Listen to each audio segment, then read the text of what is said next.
make lemon curd with me in the cooking blender. And can you guys see how funny my son is in the background of this video? It makes me giggle every time I see it. So first I wanted to zest all these lemons and add the zest into the blender. This is my favorite zesting technique, by the way. Highly recommend that you try it.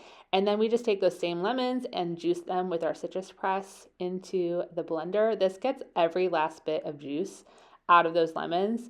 And I added in 12 egg yolks that I had left over from the angel food cake, which you can see how I make that in another video.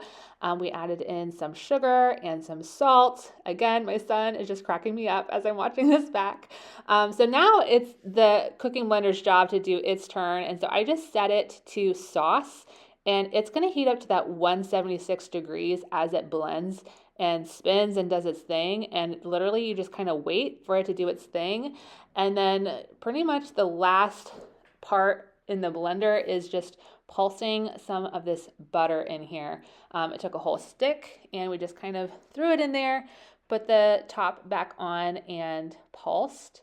You do this technique with a couple of different options that you have with the cooking blender, like sauces, when you do hot chocolate, things like that.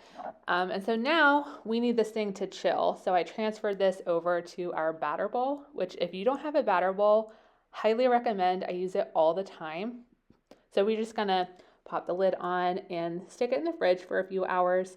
You can also leave this in overnight. So if you wanted to make this for something ahead of time, it works really well for brunches and for get-togethers and for desserts and things like that. So I would totally do this again for that. So I was dying to try this. It smelled so good and it's set up beautifully.